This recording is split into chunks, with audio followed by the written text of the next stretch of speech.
claridad de qué significa servir a Dios, cuál es el costo y ese choque de trenes que se da entre la voluntad de Dios y los deseos que nosotros tenemos para nuestras vidas. En segundo lugar, estuvimos viendo también ayer que después de entender ese costo, teníamos que prepararnos para una fase del camino donde Dios va a formarnos, a aclararnos muchas cosas, a decirnos otras, y comenzaremos un viaje donde vamos a ir madurando todo este concepto del llamado de Dios, y eso va a ir consagrando nuestras vidas más y más. Ahora tengo que meterme en otra parte de este ciclo, y esa es la parte de la prueba. Ahora, esta palabra prueba no es la prueba que yo tengo en cuanto al costo que tengo que pagar, ese costo del que ya hablamos, porque muchas veces nosotros confundimos una cosa con la otra. A veces siempre pensamos que, claro, esto es una prueba de Dios. ¿Qué significa una prueba de Dios? Porque muchas veces lo que nosotros estamos haciendo es que estamos pagando un costo, asumiendo un sacrificio para poder cumplir la voluntad de Dios. Y fíjate, por favor, dejemos de echarle casi siempre la culpa a Dios por muchas cosas que pasan en nuestras vidas. Por eso, cuando nos acercamos a la Biblia en cuestiones como el llamado, el servicio a Dios, Dios permite que nosotros hagamos una elección, que tomemos una decisión clara, honesta, sin prejuicios, sin presiones. ¿Sabes que no estamos obligados? No estamos obligados a tomar una decisión para servir al Señor. Lo hacemos porque tenemos suficientes motivaciones para hacerlo, que tienen que ver con lo que Él ya ha hecho con nosotros. Así que cuando hablamos de pruebas, yo quiero que comencéis a separar una cosa de la otra. ¿Cuándo estamos hablando de un sacrificio? ¿Cuándo estamos hablando de una prueba? Que es uno de estos desafíos que Dios prepara de antemano, deliberadamente, para que nosotros pasemos por ahí y seamos probados. Los queridos del Edén, que tuviste que ir al Edén, yo tuve que ir al paraíso. Pero los que tuvisteis que ir al Edén, esto no es una prueba de Dios. ¿Esto qué es? Un sacrificio personal, sencillo, claro, deliberado, voluntario. Las pruebas de Dios en la Escritura, cuando provienen de Dios, son pruebas planificadas, milimetradas. Para mí es muy interesante estudiar las cosas que Dios hace. No estoy de acuerdo con Él, pero bueno. Porque muchas veces yo le digo, Señor, ¿y todo este tiempo planificaste esto para mi vida? Pues Señor, ponte a hacer otra cosa. Tú que no haces nada cuando te levantas y andas buscando a ver cómo... Pero las pruebas de la Escritura no son estas circunstancias difíciles que pueden llegar a nuestras vidas muchas veces y golpearnos. Esta prueba que yo os voy a mostrar es una de las fases, es una de las etapas dentro del llamado de Dios.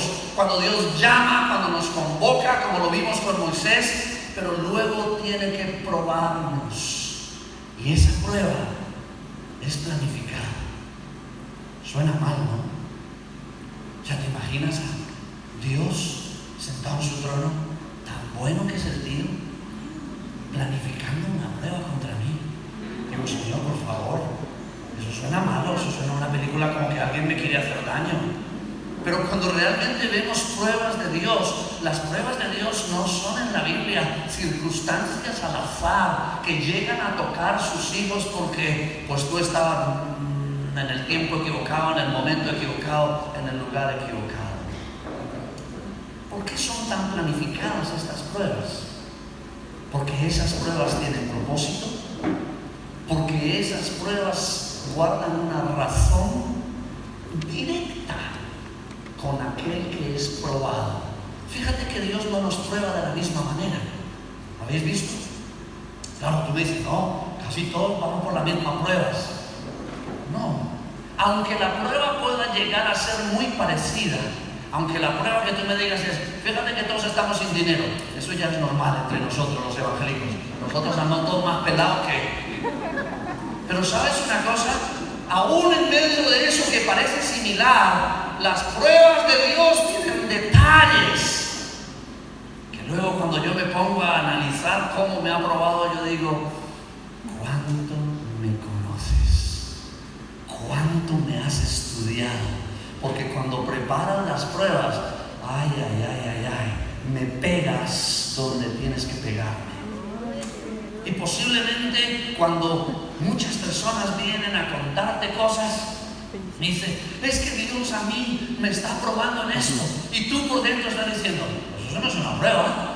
Pues eso para mí no tendría ningún problema. Pero yo, para ti no. Pero esa prueba que ha sido estudiada por Dios es porque Él te conoce perfectamente y sabe qué quiere hacer. Así que en esta prueba, las pruebas en el llamado, que uno se siente más o menos que está colgando así y que los 4 hilos que lo sostienen no sirven para nada, pues en ese momento es cuando uno se pone a analizar qué es realmente lo que Dios quiere hacer. Toda persona llamada por Dios será probada en el camino de diferentes maneras. Muchos piensan que la prueba del llamado es solo al inicio de la carrera, pero yo quiero decirte que la prueba en el llamado al servicio a Dios se convierte en un patrón de vida. Dios sabe que necesita probarnos en cada esfera de nuestra vida de diferentes maneras para poder afinar nuestro servicio, dado a los cambios que se producen en nuestro carácter. Quiero mirar si esto funciona. Sí funciona, ¿verdad? Sí, hermanos, sí funciona. Quiero ver que estas pruebas vienen a nosotros y la prueba produce algo interesante que quiero que tengas muy en cuenta. La prueba, una de las primeras cosas que produce en nuestras vidas, se llama duda, pregunta, inquietud, interrogante. Es lo primero que vas a pensar. Cuando te pasa algo y estás siendo probado, lo primero que ocurre es que se crea un vacío donde tú comienzas a pensar 1000 cosas. ¿Será? ¿Por qué? ¿Qué está pasando? ¿Por qué me está sucediendo esto? ¿A dónde me va a llevar? ¿Será que lograré salir? ¿Esto es para mí? ¿Seré yo llamado por Dios? ¿Será que me equivoqué? Esas son las 4000 preguntas que nosotros estamos resolviendo todos los días en los seminarios bíblicos y en las oficinas pastorales. ¿Por qué? ¿Por qué? ¿Por qué? ¿Para qué? ¿Será que saldré vivo o Dios me matará en esta? La duda, que es una de las grietas más profundas en el corazón de una persona que está siendo llamada por Dios para servirle. Quiero que vayas conmigo a la Escritura.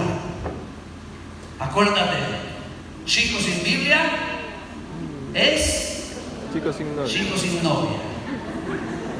Que la chica está viendo ahí, si no trae la Biblia, no sirve para nada. Entonces, chico sin Biblia, mira, vas fatal. Por lo menos que te vea la Biblia, aunque nunca la leas, pero tráela. Evangelio de Mateo, capítulo 4. Evangelio de Mateo, en el capítulo 4, vamos a ver nuestro modelo por excelencia. Mateo capítulo 4, verso 1. ¿Estás ahí conmigo, verdad? Entonces Jesús fue llevado por el Espíritu al desierto para ser tentado por el diablo. Y después de haber ayunado 40 días y 40 noches, como todos vosotros, tuvo hambre. Y vino a él el tentador y le dijo: si eres hijo de Dios, di que estas piedras se conviertan en pan. Y él respondió y dijo: escrito está, no solo de pan vivirá el hombre, sino de toda palabra que sale de la boca de Dios. Entonces el diablo le llevó a la santa ciudad y le puso sobre el pináculo del templo y le dijo: si eres hijo de Dios, échate abajo, porque escrito está: a sus ángeles mandará acerca de ti y en sus manos te sostendrán para que no tropieces con tu pie en piedra. Jesús le dijo: escrito está también: no tentarás al Señor tu Dios. Otra vez le llevó el diablo a un monte muy alto y le mostró todos los reinos del mundo y la gloria de ellos, y le dijo: todo esto te daré si postrado me adorares. Entonces Jesús le dijo: vete, Satanás, porque escrito está: al Señor tu Dios adorarás y a Él solo servirás. El diablo entonces le dejó, y he aquí vinieron ángeles y le servían. Interesante historia acerca del Hijo de Dios. Cuando nosotros vemos lo que está pasando con Jesús y cuando nosotros vemos que estas pruebas lo único que tienen en la mente de Dios es cómo llevarnos de punto A a punto B, es cómo ayudarnos a avanzar en nuestras vidas, es cómo puede llevarnos en un camino progresivo a donde Él quiere tenernos. Y guárdate la palabra progresivo, querido, porque a mí me gustaría decirle: Señor, pruébame de una vez y para siempre, y luego déjame tranquilo. Pero el Señor dice: no, si te probaran de una sola vez y te lanzara toda la prueba que tú necesitas, ¿qué pasaría? Quedarías como un chicharrón. Tengo que probarte, pero no puedo probarte más allá de lo que tú puedes soportar. Entonces esta prueba se convierte en un estilo de vida. Y yo sé que esto no gusta, y me gustaría no predicar de ello, y me gustaría decirte que el creyente llega a un momento donde ya el Señor me deja libre y no me joroba más la vida. Pero no, yo siempre le he dicho, podéis preguntarle a mi esposa que yo peleo con Dios en las mañanas, que ella me dice: no le pelees tanto, no sea que nos mande un rayo y nos acabe a los dos. Digo: señores, de verdad es que no tienen nada que hacer, ocúpate de los que no hacen nada en la iglesia, pero déjanos tranquilos. Una es otra, viene. ¿Por qué? Porque esta consagración progresiva nos lleva a un estado de dependencia total. Porque yo sé que no puedo vivir un estilo de vida donde las pruebas sean parte de ella sin tener que meterme en una consagración, separación, apartarme para depender de. No puedo vivir. Porque si me encuentra un poco separado, cuando viene la prueba, te digo yo lo que vas a sufrir. Cuando llega la prueba, cuando viene ese momento donde Dios tiene que hacer un test a tu vida y te encuentre un poquito separado de Él, te vas a enterar y no va a ser muy bueno. Así que esto crea dependencia. Este ciclo de vida donde Dios tiene que ir probando mi corazón, probando mi carácter, probando mi vida, es porque Él está creando progresivamente una consagración, una separación y una total dependencia. Porque de esto se trata el llamado de Dios, porque de esto se trata el servicio a Dios. Una total dependencia. El día que tú estés separado 1 milímetro de Dios, tu servicio no nos vale mucho. El servicio que le podemos ofrecer a Dios no tiene las mismas características, porque esto no tiene que ver solo con lo que hacemos, sino con quienes somos en Cristo Jesús. Así que veamos un poco lo de el modelo de Jesús. Esta historia inicia con las pruebas. ¿A quién están probando ahora? Al Hijo de Dios. Así que tú, Dios,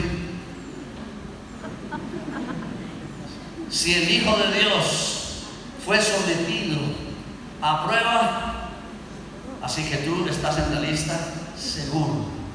Van a probarnos. Y aquí aparecen estas diferentes pruebas que son tan interesantes. Son 3 en 1.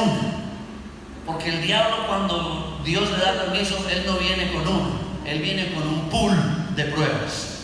Cuando Dios le da permiso, él no viene a quitarte una oreja, él viene a quitarte la cabeza. 3 en 1. Jesús fue llevado ¿por quién? Por el Espíritu, E mayúscula, Espíritu Santo. Y uno dice, ostras, yo pensé que el Espíritu Santo era aliado mío, amigo mío, partner. No, el Espíritu está llevando a Jesús al desierto para ser tentado. Y uno dice, pues a mí siempre me enseñaban que el Espíritu Santo era el que me cuidaba, me guardaba. Sí. Ahí está, el mismo Espíritu Santo llevando a Jesús a la prueba. Y sí, es así. Por lo que yo te digo, las pruebas de Dios son planificadas, no son al azar. Y después de haber ayunado, ¿cuánto? 40 días. ¿Cuántos de vosotros han ayunado 40 días? Ostras, qué mal vamos. Digo, qué mal vamos todos. 40 días, ¿te puedes imaginar? Si yo vi los platos que habéis dejado en la cocina limpios, no necesitan lavarse para la comida. 40 días. Y fíjate lo que pasa después de 40 días de que uno no ha comido. ¿Qué pasa? Hombre, tiene hambre. Y eso fue lo que le pasó a Jesús después de haber ayunado 40 días. Tuvo hambre. Una necesidad lógica, natural. Jesús aquí no está cayendo en ninguna clase de pecado, porque esa es la otra mezcla que no sé por qué hacemos. Que la prueba de Dios solo tiene que ver con el resultado de nuestro pecado. ¡Ostras, tío! Si eso fuera verdad en la Biblia, tú y yo andaríamos siendo probados cada 30 segundos y no podríamos soportarlo. Si la prueba es solo el resultado de nuestra vida pecaminosa, apaga y vámonos, esto no funciona, porque estaríamos siendo probados a cada milímetro de día. Pero Jesús lo que tiene es una necesidad natural, honesta. Tengo hambre. Si a mí me ponen ahí unas 40 días, yo ni les digo que tengo hambre, yo les digo os voy a matar si no me dais comida ya. Tuvo hambre y viene a él el tentador, y la prueba no está en comer pan. La primera prueba que le lanza, ¿cuál es? Si eres hijo de Dios. Qué atrevido el degenerado este. Si eres hijo de Dios. La prueba sobre Jesús, como os dije, es crear un interrogante, duda. Esa es la primera, abrir una brecha de duda. Porque, queridos hermanos, yo no sé si tú y yo hemos entendido qué significa vivir por fe. Porque eso lo hemos mezclado tanto que parece que no hemos llegado al meollo del asunto. Cuando el enemigo logra colocar en nosotros una brecha de duda, es cuando tiene una autopista para hacer muchas cosas. ¿Has probado marihuana? No me respondas, tío, que atrás están los pastores. No, guarda tu mano. Pero ¿sabes cuál es la pregunta que te hacen? ¿Ha probado maracachifa? Marcachifa. Y uno dice, no, eso es bueno. ¿Tú sabes qué se siente? ¿Qué está creando con eso? Duda.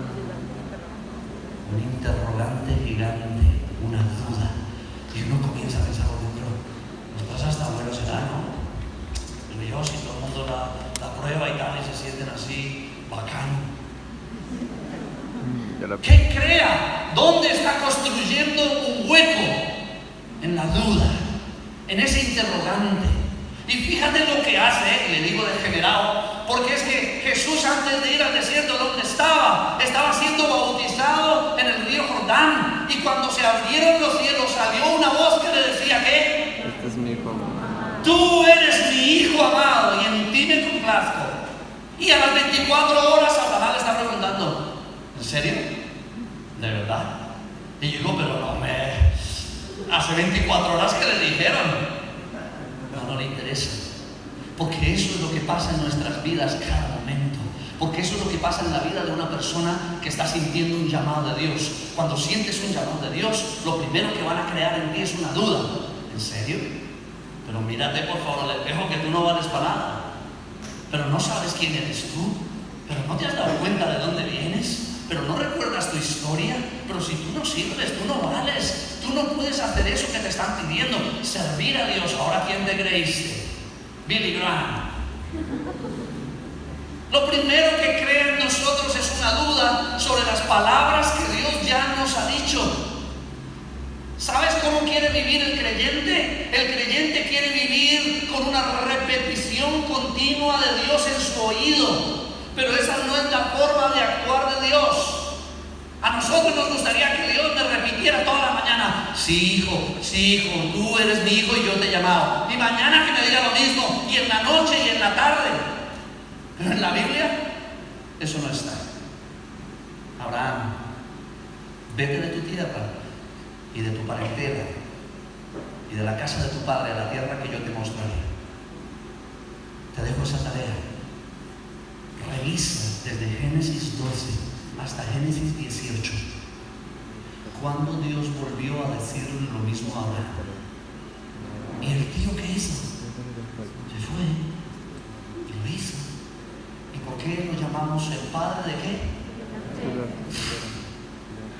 El padre de la fe. Porque este no necesitaba una repetición constante de la palabra de Dios. Cuando la palabra de Dios sale del trono, es irrevocable por los siglos de los siglos. Los que somos tontos somos nosotros, que creemos que Dios tiene que repetirnos eso cada 30 segundos. Sí, hijo, que sí, que yo te llamé. Y cuando falta el dinero, y cuando vienen las pruebas, y cuando las circunstancias nos acompañan, y cuando tú que te estás preguntando: ¿será que yo soy llamado por Dios? Y el Señor dice: ¿cuántas veces tengo que decírtelo? Eso fue lo que le dijo: si eres hijo de Dios. ¡Wow! Si eres hijo de Dios, di que estas piedras se conviertan en pan y desayuna. Y Jesús le dijo: mira, yo me baso en lo que está escrito. Escrito está que no solo de pan vivirá el hombre, sino ¿de dónde? De la palabra que sale de la boca de Dios. De lo que yo escuché hace 24 horas, que escuché que se abrieron los cielos y una palabra salió y dijo: tú eres mi hijo. Yo vivo de eso. Entonces, luego el diablo no lo deja tranquilo. Estas pruebas de verdad, yo digo: Señor, de a una. No, 3 en 1. El diablo no lo deja tranquilo, lo lleva a la santa ciudad y lo pone sobre el pináculo de la representación de la religión del momento, el templo. Y le dice: si eres, otra vez dale que te pego, si eres hijo de Dios, échate abajo, porque escrito está que a sus ángeles mandará para que lo sostengan, para que su pie no tropiece. Es increíble. Cuando Satanás se da cuenta que no puede crear una duda en la palabra que Jesús ha escuchado, entonces la segunda tentación va a crearle una duda sobre la capacidad que él tiene. Vale. ¿Eres hijo de Dios? Sí. Entonces dile a los ángeles que vengan para atenderte en la caída que vas a tener. Ya no es solamente si le crees o no a la palabra que escuchaste, sino que ahora quiero que sepas, que te pruebes a ver si realmente eres quien dices que eres. Una prueba que ya no solo crea duda en cuanto a la voz que sale, sino que crea duda en mi propia fe. ¿Soy yo la persona que Dios está llamando? ¿Soy yo la persona que Dios está escogiendo? ¿Realmente puedo tener yo la capacidad, el carácter de servir a Dios como uno de sus ministros? Y entonces le dice: entonces prueba. Si eres hijo de Dios, ordénale a los ángeles a que vengan a cuidarte. La respuesta de Jesús. Y él le dijo: En la respuesta, escrito está también que no voy a tentar al Señor mi Dios. Sí soy quien dije que era, pero no por eso voy a tentar a aquel que me llamó. ¿Cuántas circunstancias vendrán en la vida de una persona que es llamada por Dios, que pondrán en tela de juicio si realmente tú eres un hijo llamado por Dios para la obra del ministerio? En 1994, mi esposa y yo salimos de la comunidad indígena donde Dios nos había llevado por 6 años. Fuimos allí para hacer un estudio etnográfico, entender un poco cultura, contexto, lengua, poder pasarle todas las herramientas a un lingüista para que comenzara la preparación de la traducción de la Biblia.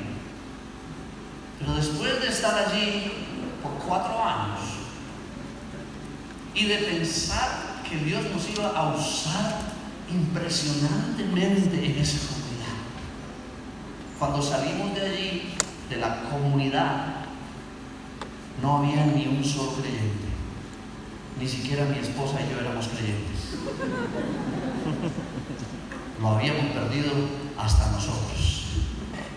Después de estar ahí y de pensar, como yo soy llamado por Dios, ministro del Dios Altísimo, ungido para predicarle las naciones, yo voy a llegar a esa comunidad y ahí se van a arrepentir todos. Ni uno. Creo que eran más mundanos que cuando llegué. Y nosotros mismos, cuando salimos de ahí, era un momento difícil para nuestras propias vidas, para nuestro propio llamado, preguntándome profundamente, otra vez, ¿será que me equivoqué? ¿Será que yo sí fui llamado por Dios? ¿O esto fue una de estas emociones espirituales evangélicas que tenemos cada 2 por 3? Tenía que preguntarme de nuevo, si Dios no hace lo que yo le pida que haga, por eso el llamado huye de mí. Si yo pido a Dios que haga algo en su obra a la que Él me llamó y Él no lo hace, eso crea la suficiente expectativa para no creer que Dios me llamó.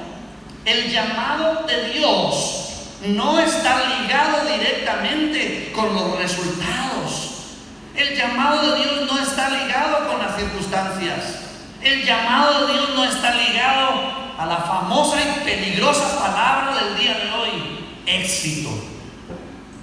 El llamado de Dios es el llamado de Dios. Dios te escoge, Dios te llama, Dios te comisiona, y luego de ahí van a pasar tantas cosas que tú puedes hacer una película.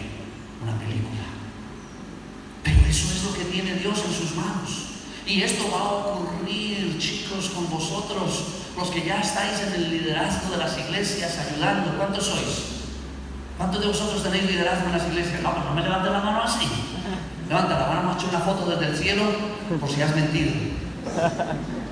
Vosotros que ya tenéis liderazgo, que estáis haciendo cosas, que estáis predicando la palabra, que estáis discipulando gente y la discipulas y ellos van y hacen todo lo contrario a lo que les dijiste. ¿Y tú cómo te sientes?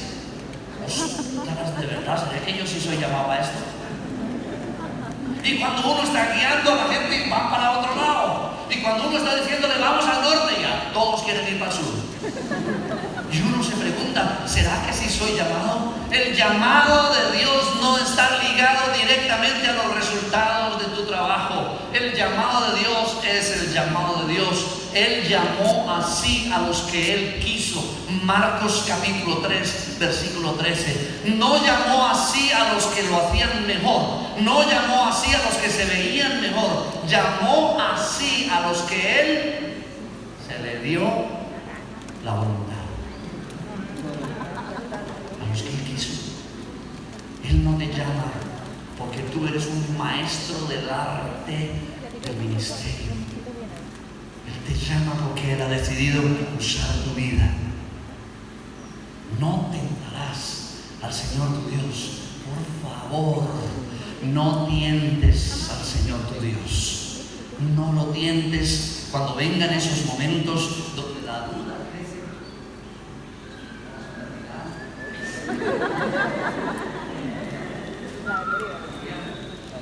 Ya me había dicho, si te pasan el tiempo te corto el micrófono.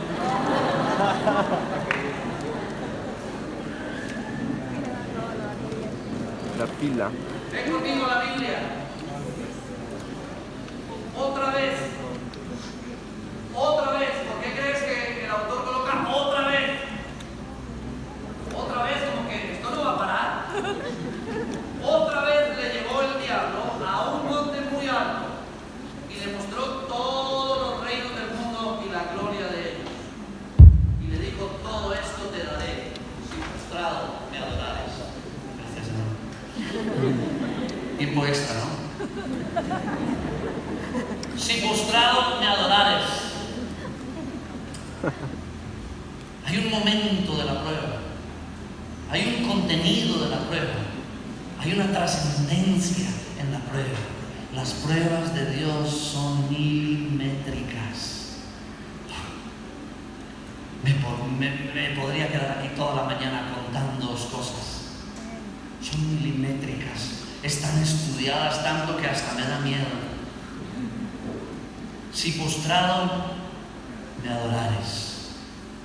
Aquí el momento se describe el momento en donde sucede la prueba a Jesús.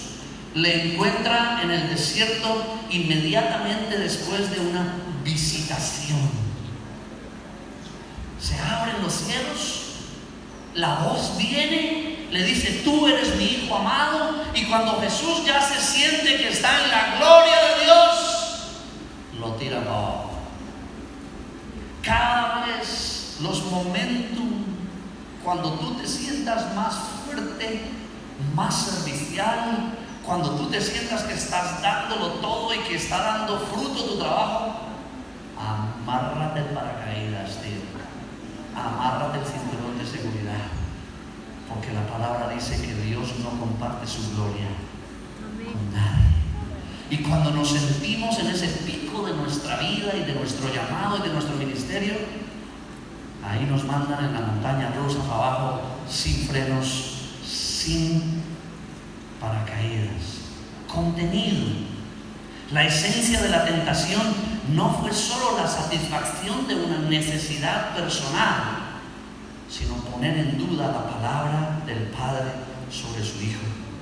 Los eventos en la vida de una persona que está siendo llamada por Dios son muy relevantes, pero esos eventos lo único que intentan es demostrar qué pasa con nuestra fe, qué sucede con nuestra obediencia, qué está pasando con nuestra lealtad. Lealtad es fidelidad a pesar de las circunstancias. Eso es el contenido de la prueba en Jesús. Fe, obediencia, lealtad.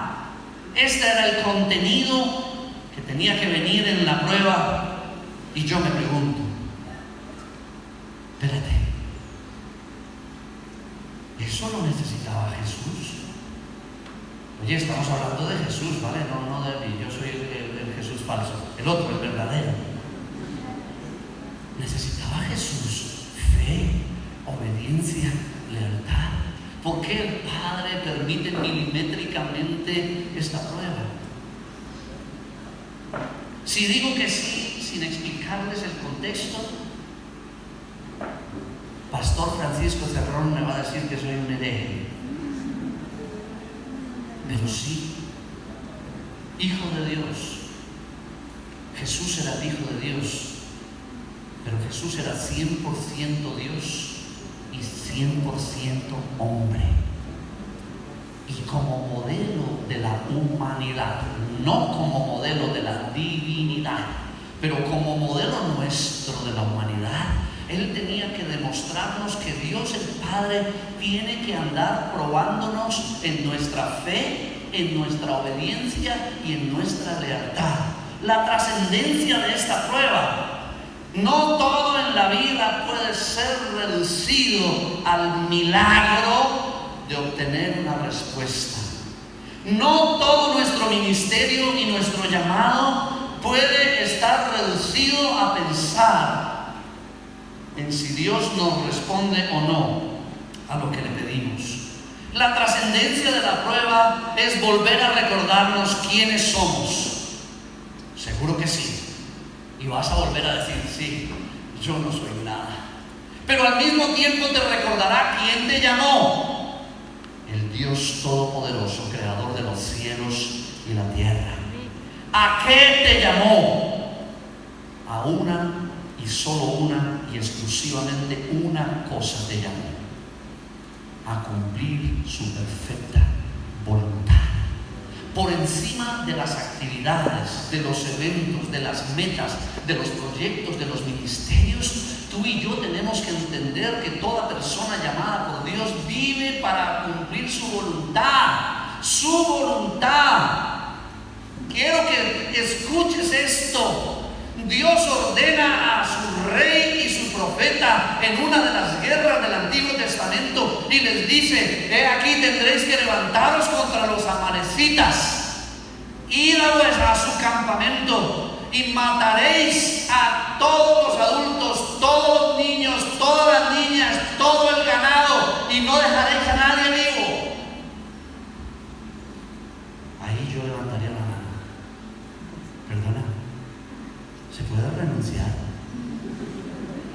Porque no estoy de acuerdo. O sea, ostras, espérate. Que vaya y mate a los enemigos. Venga, lo hago y hasta con un pelito de gusto. Pero luego la orden era: maten a todo hombre, mujer, niño, niña, animal, y que no quede vida en ese pueblo. Y luego termina la historia con una palabra que todavía no he entendido, algún día me la explicarán. Porque dice: porque esa es la voluntad de Dios. Juicio. Pero cuando llegan esos momentos donde parece que las órdenes no van de acuerdo con mi perspectiva postmoderna, con mi manera de pensar, con mi formación filosófico-teológica, yo le digo: Señor, pues no, vamos, voy a matar la mitad, pero la otra mitad la voy a dejar viva. ¿Estás de acuerdo? Tenemos que vivir la trascendencia de la prueba. Es que tenemos que aprender que nosotros vivimos para cumplir su voluntad. Y te digo una cosa: prepárate. La voluntad de Dios muchísimas veces será totalmente diferente a lo que tú crees, piensas o quieres hacer. A lo que te han enseñado en el colegio, en la universidad, a lo que te han dicho tus amigos, al posmodernismo o a lo que tú me digas. Y te estrellarás con la voluntad de aquel que te llamó. Y ahí está Jesús en su última prueba. Otra vez le lleva a un monte muy alto, le sube ahí. Déjame parafrasear rápido esos versículos. Satanás lo lleva al Everest, pico más alto ahí, y le muestra todo. Al Everest. Vale eso. Que no, porque luego salís diciendo: no, es que en la Biblia aparece el Everest porque Jesús lo dijo. Se sube al monte más alto, le muestra todos los reinos del mundo, y Satanás le dice: Jesús, yo sé a qué has venido. Yo sé, lo tengo claro. Tú has venido para recuperar todos los reinos y devolverlos a tu Padre. ¿A que sí? Y es verdad. Y yo creo que Jesús le hubiese dicho: pues sí, ¿cómo lo sabes? A eso había venido Jesús, a recuperar todos los reinos y devolverlos a su Padre. Satanás en la tercera tentación le dice: yo sé a qué has venido, vienes a recuperar los reinos para tu Padre. Te tengo un negocio, dime. ¿Y cuál es el negocio? Le dice: mira, lo vamos a hacer sencillito para que no te compliques la vida, macho, que esto para complicaciones no está. Tú te arrodillas un momentito, que es un momentito de nada, es un pitito, y ya, no lo vas a volver a hacer nunca. Y ya, que no pasa nada, ¿quién se va a dar cuenta que te arrodillas un momentito, me adoras y yo te entrego todos ¿Te imaginas ese negocio? Menos mal que nunca me lo ha pintado a mí. O sea, que yo sepa cuál es la voluntad de Dios para mi vida. Y luego me pinten un negocio que me diga, mira, en 30 segunditos, tío, y lo tienes, a eso has venido, ese es tu objetivo en la vida, eso es lo que tú quieres lograr, yo te lo doy. ¿Te imaginas esa tentación? Lamento, me duele de que tantos de nuestros hermanos que han sido llamados por Dios en este tiempo hayan comprado ese negocio. Porque en el reino de Dios el fin no justifica los medios. Porque en el reino de Dios la meta no es lo principal. Siempre la meta será la satisfacción total del corazón de Dios. Porque no importa cuántas cosas logres en tu ministerio, si tú no agradas al corazón de Dios, eso no vale para nada. Porque las obras que tú puedes hacer, Dios las puede hacer solo con un chasquido de dedos y no te necesitaría a ti. Nos necesita porque nos está dando la oportunidad de reproducir un modelo de fe, obediencia y lealtad como el de Jesús. ¿Sabes? En otras palabras, lo que el enemigo le dijo a Jesús es: no vayas a la cruz. Te voy a ahorrar la horrenda muerte en la cruz. Y es lo mismo que nos está pintando el día de hoy. No vayan a la cruz, no pasen por el Gólgota, no vayan al Calvario porque eso duele. Hay otras formas de alcanzar todo esto, hay otras formas de ganar gente para Cristo y de predicar en las naciones, hay otras formas, y nos lo está vendiendo todos los días, nos está vendiendo la fama, el éxito. Pero ¿sabes una cosa? Yo no trabajo para salvar almas, yo trabajo para satisfacer el corazón de aquel que me llama. Si salvo 2, ¿qué voy a saber? Si salvo 20,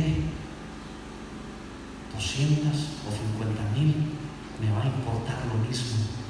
Porque las personas llamadas por Dios vivimos para cumplir su perfecta voluntad. Los objetivos, los planes y los proyectos son necesarios a nivel humano para saber hacia dónde vamos, pero no son el fin último del reino de Dios. El fin último del reino de Dios, descrito en todos los 20 capítulos del libro de Apocalipsis, es la gloria de Dios. De toda lengua, tribu, pueblo y nación se reunieron ¿para qué? Sí, para contar lo que habían hecho. Y se reunieron todos ahí para decir, bueno, ¿cómo te fue? No, yo tenía una iglesia de 20,000 y tú, no, pues yo una de 15,000. ¿Y cuántos dones tenías tú? Yo tenía como 20 y tú, no, yo sanaba enfermos y yo resucitaba muertos. En ninguna parte de Apocalipsis se habla de obras.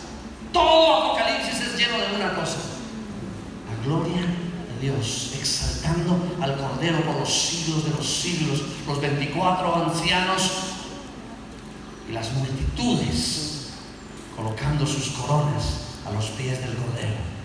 Ahí no vamos a hablar de ninguna de esas tonterías. A Jesús, Satanás le dijo: no vayas a la cruz. Y yo quiero decirte esta mañana, la cruz es la llave del éxito ministerial de cualquier ser humano. La cruz es la llave de cumplir la voluntad de Dios. Aunque la cruz se transmita o se transfiera o se muestre, aunque la cruz se muestre en prueba, en sacrificio, en dolor, pero la cruz es la llave para la resurrección. La cruz es la llave de la salvación y la cruz seguirá siendo la llave que nos comunica con la perfecta voluntad de Dios. Queridos, no compréis el negocio que os están vendiendo en el llamado. Somos llamados por Dios para hacer su voluntad y para glorificar su nombre. Si eso se hace con una persona o con 1,000,000, yo no tengo nada que ver en eso. Los frutos son de Dios. Que la cruz, como en Jesús, nos demuestre cuánta fe cuánta obediencia y cuánta lealtad tenemos para servir al Señor. ¿Quieres orar conmigo? Sí, yo sé que no quieres, pero igual ora. Seremos probados. Estáis siendo probados. Cierra tus ojos.